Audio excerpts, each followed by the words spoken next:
Ana-ana karon sa Alert Level 2 ang tulo sa 5 ka probinsya sa Davao Region. Kini human ni pagawas og Resolution number 161-A ang Interagency Task Force for Management on Emerging Infectious Diseases ug gihatagan ni Presidente Rodrigo Duterte og pagtugot nga paubsan na ang alert classification sa pipila ka probinsya sa Davao Region.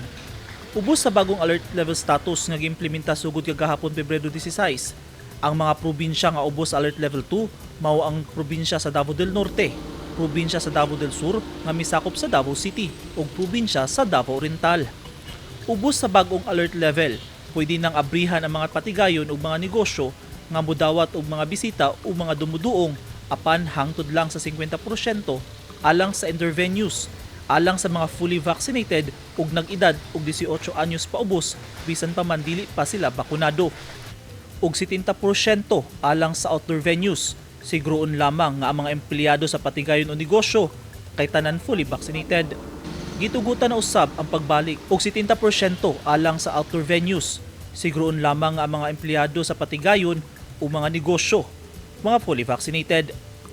Gitugutan na usab og balik ang mga contact sports ubos sa alert level 2. Sumala ni Mikey Aportadera, ang Division Chief sa Davao City Sports, pwede na ang mga contact sports sama sa basketball, volleyball, football ug frisbee sugod kagahapon.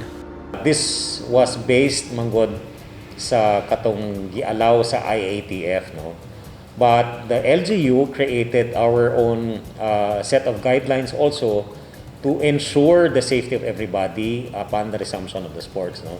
So sa karon natagaan naman po ta og level 2. So ipa-resume na po namo na sa, but basically it's more of exercise lang gyud ang iyang purpose. Dugang ni Aportadera, sa karon wala pay nabag-o sa mga guidelines sa pagbalik sa contact sports. Sa karon nagahulat lang gyapon ta kung say mandato sa IATF on guidelines on how to safely resume it. But since wala pa man, ako sang gamiton tong ato ang LGU na unsa na guidelines. Nang hinaut usab si Aportadera nga mas daghan pang contact sports ang tugutan sa IATF, hilabi na nga naan na ang syudad ubos alert level 2 kay makalihok na ang mga atleta ug makapadayon na sa ilang trainings. Mas maayo. And then, para sa ko, may problema to adjust to it na for as long as we are just very responsible sa ato ang minimum health and safety protocols.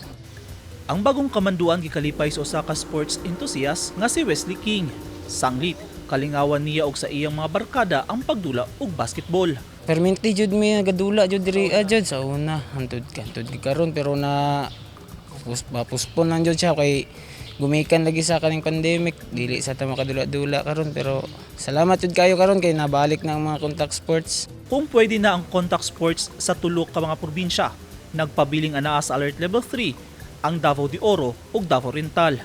Ubos sa alert level 3 ang mga patigayon ug mga negosyo ginatugutan nga makaabri kutob sa 30% indoor capacity alang sa mga fully vaccinated ug 50% outdoor venues capacity.